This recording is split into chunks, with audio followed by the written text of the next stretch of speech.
PSO Education Everywhere is sponsored by Machias Savings Bank. As one of the oldest and most firmly established community banks in Maine, Machias Savings Bank believes that life in Maine is exceptional and that your banking relationship should be exceptional as well. To learn more, visit machiassavings.bank. Our thanks to Machias Savings for sponsoring the inaugural season of Education Everywhere. Hello everybody. My name is Kevin Owen. I play in the Portland Symphony in the French horn department. About 8 years ago, my 4 children had grown up and were out taking care of themselves, and I realized that my life was not yet over and there was still time for me to do a few things that I had always wanted to do but didn't have the time before. I'm going to tell you about one of those things now, making French horns. Well, first, let me take you on a tour of my home. Like a lot of Portland Symphony musicians, I live in Boston, and the kitchen in the basement of my apartment has been transformed into my office, my home shop, my music studio, and this is where I make French horns. I also have a couple shop cats, which are kind of like shop vacs, except in reverse.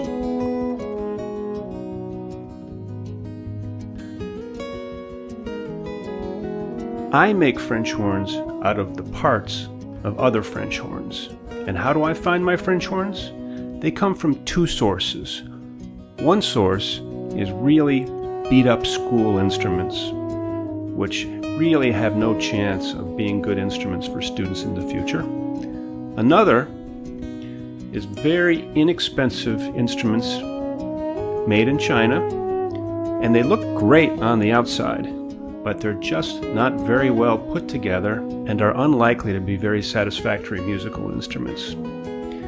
How much did they cost? Well, a brand new professional French horn nowadays runs between $10,000 and $20,000. I can get beat up American French horns for about $200 or $300, and brand new Chinese instruments that have been slightly damaged in manufacturing for about $400. How did I learn to do this? Well, I watched YouTube. Isn't that what you would do in the 21st century? I saw every video that I could possibly see about making brass instruments, and I thought to myself, well, that doesn't look very hard. I thought I'd give it a try, but I thought it best if I started on very cheap horns, on junk horns. So I bought a few of those on eBay, and I found out that it's very, very easy to take French horns apart. You see, French horns are made out of brass tubes, and they're held together with solder. Now, solder is kind of made out of something like lead that melts at about 300 degrees, and that's about all there is that holds it together. One only has to have a propane torch and a match, and you can take any French horn apart. Putting them together is an entirely different story and requires craftsmanship, skill, and experience, and none of which I happen to have.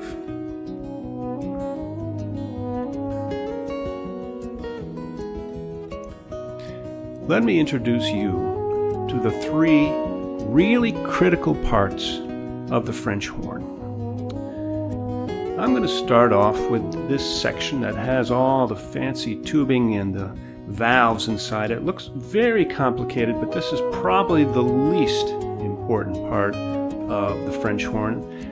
This is the valves and the valve slides. The valve slides are how you control the length of the French horn, and you adjust the intonation with these slides.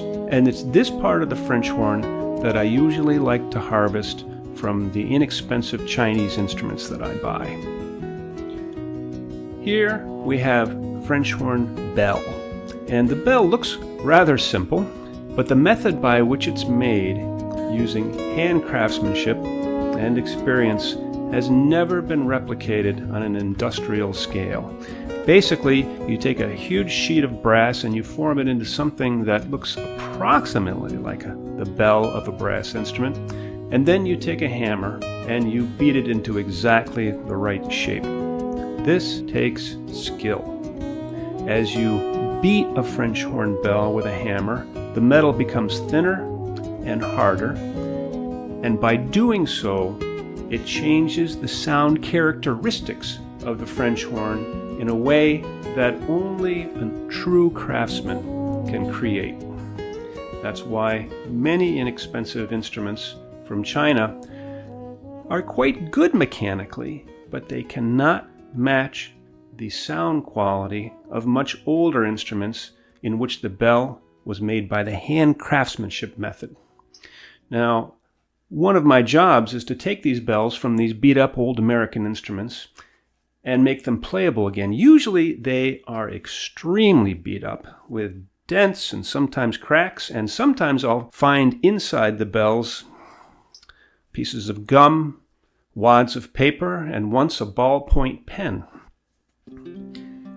But I've gotten pretty good at taking those dents out and kind of ironing out the bell so that it looks a little better than it did.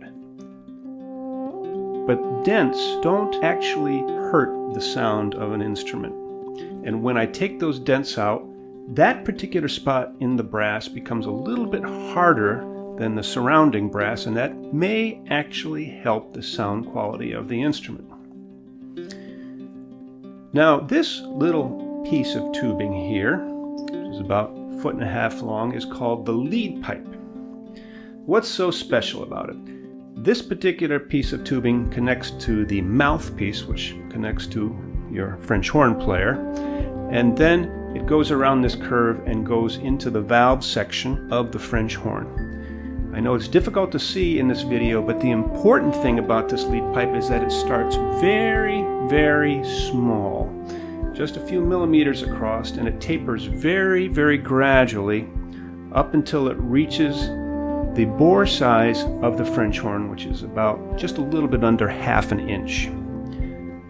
The characteristics of that taper are so important to brass players and French horn players that we can tell the difference between lead pipes which only have a tiny little measurable difference in them, say 100ths of an inch. The lead pipe of the French horn is longer than on other brass instruments, and the quality of the lead pipe is what gives a French horn its feel, what it feels like to play it. I know this is a little hard to describe, and in music in many ways it's what we have in place of words, but many French horns, which may otherwise have a beautiful sound quality, may not play very well because of this particular length of lead pipe. So in making my French horn, I'm going to try to find a valve section, a bell, and a lead pipe that all work very well together.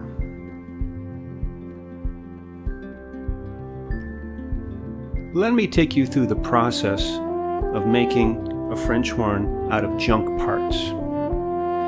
Those of you who've been to see the Portland Symphony concerts and get a close look at the brass instruments, we're all the way in the back, make sure you wave, you'll notice that some brass instruments are very bright and shiny, and others are, well, rather tarnished looking. That has nothing to do with the quality of the instruments. It has to do with the cosmetics of the instrument. You see, brass, when you polish it up, it looks wonderful, just like gold. And if you want it to remain like that for more than a month, then you have to cover it with a layer of lacquer. Now, lacquer makes brass instruments look good for a long time, but it doesn't help them sound better. In fact, it may actually detract from the sound of brass instruments. Not sure that I'm on stable ground here because we brass instrumentalists argue about this subject constantly. For myself, I feel that brass instruments sound better when they don't have lacquer on them. So my first step is always to remove the lacquer from all the instruments that I'm going to be working with. Also, when I'm going to be using flame to solder things together, lacquer can catch on fire and can burn, and it's actually no fun. After I remove the lacquer from the instrument, then it's time to take it apart into the 3 components that I described before. the lead pipe, the valve section, and the bell. And after I've taken these French horns apart, well, I combine them with all the other parts that I've gotten from other French horns, and let's say it's northwards of 50 French horns that I've taken apart, and I line them all up, and I'm going to select which parts work together. Now, what I'm doing in this is I'm using the process of trial and error to find the best possible combination that I can find. And in my experience, this particular way of finding a good French horn is very, very effective. But of course, I don't know how well these parts are going to work together unless I give it a try. So I'm going to temporarily put them together using what else? Duct tape. I'm going to find a combination of bell, valve section, and lead pipe and duct tape it together and give it a try. We'll find out if it works.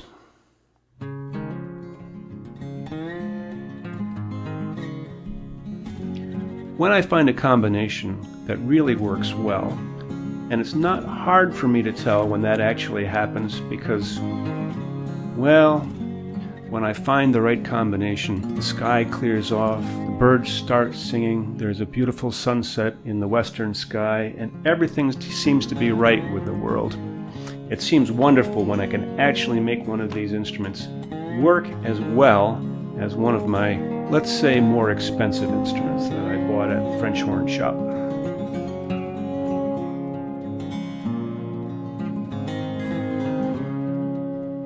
So I've made my selection of the parts that I'm going to use for this French horn. Now it's time to actually prepare the parts. French horns that have lived for a long time in a high school, junior high school, or elementary school band room, well, they've been to the college of hard knocks, literally. And they're quite dented. Sometimes the dents are very easy to take out, and sometimes they're quite difficult. And when dents are difficult to take out, or they're in a very inconvenient location, then I have to resort to a special process. The first step of which is to anneal the brass. And when you anneal brass, you take a torch and heat it up until it glows, a nice pink color, and then you let it cool down slowly. And when that is done, the brass is very, very soft, remarkably soft, and when I try to get the dents out, they come out much easier.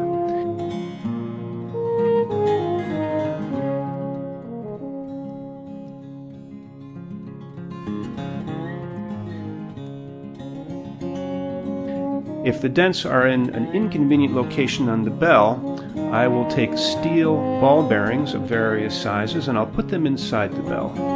Outside the bell, I have a very strong magnet that I slide along the bell. That pulls the ball bearings inside the bell, and as they do so, they bang into that dent that I want to clear, and they knock it out a little bit. If I do this enough times, and the ball bearings are the right size, then I can take out all of those dents in this bell. And that's just one of the many ways that I can take the dents out of a bell.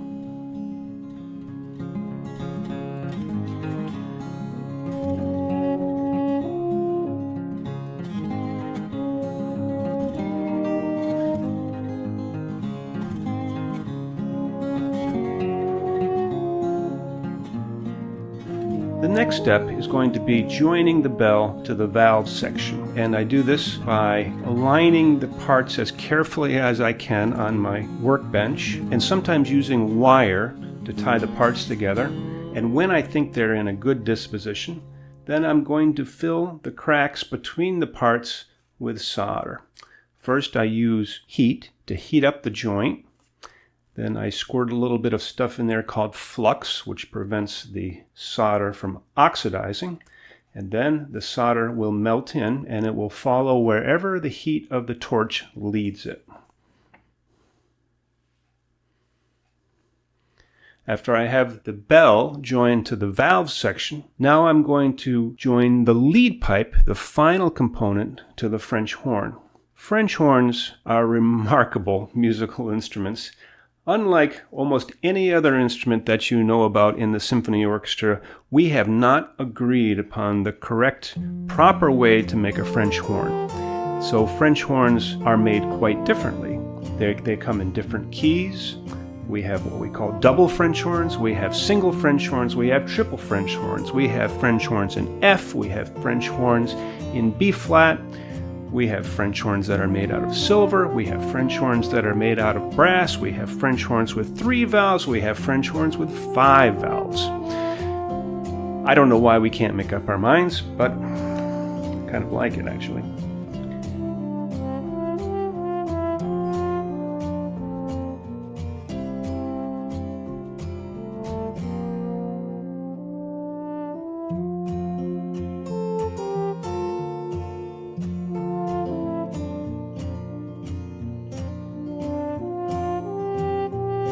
If the lead pipe did not come from this horn originally, then it's going to have to be bent in order to fit onto this instrument. And in order to bend brass, especially brass tubing, it has to be annealed first. And after it's annealed, it has to be filled with something so that when I bend it, it doesn't crumble.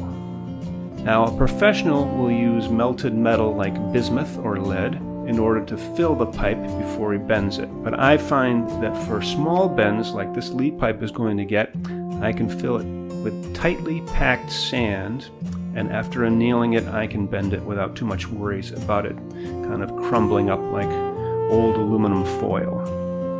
When I have it just right, I'm going to solder the lead pipe onto the instrument.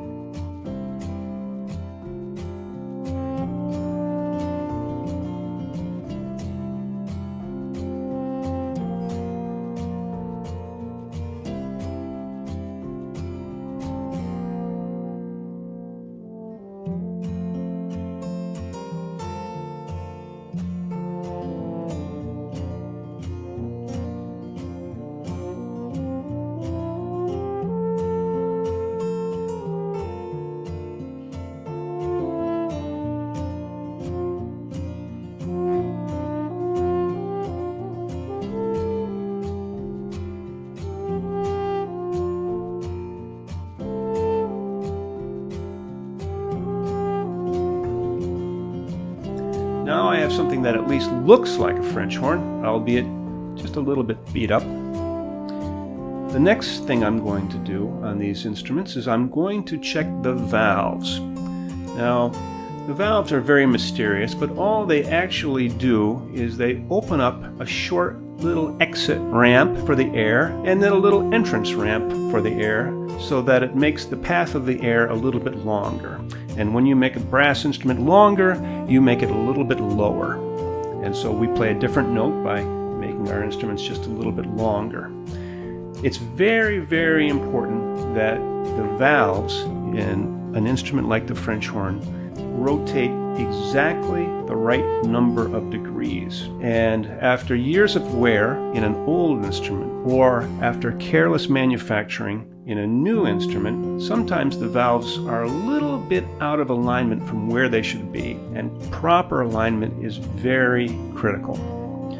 So I'm going to check the alignment on these valves. I'm going to use a piece of wire to reach up there and basically feel what it feels like when it's correctly aligned to make sure that the valve is opening to the correct degree. Another way that I could do this, and I have to caution you, this may look a little bit medical, is I have a little camera called a borescope, and I put that up inside the French horn to where the valve is so that I can visually inspect the valve itself to make sure that it's aligning. After the valves are aligned and all the parts are put together, I'm hoping that I'm going to have a French horn that plays at least as good as the French horns on which I've spent thousands of dollars. This instrument that I'm working on, I think I have a total investment of about $450 in it. I feel like I can afford to make a few mistakes. If this instrument does not turn out to be wonderful, I can try it again with the same parts or different parts and still spend far less money than if I was buying a brand new instrument. Thank you so much for watching my video about my hobby. If you ever do come to Portland Symphony concerts, give me a wave. I'm in the back row, and I'll tell you if one of the instruments I played that night was one of the instruments that I made in my basement during the pandemic. I have a little secret for you. In the past season, there have been times when I actually have played some of my French horns that I made. Thank you so much for watching. Thank you for your support of the Portland Symphony.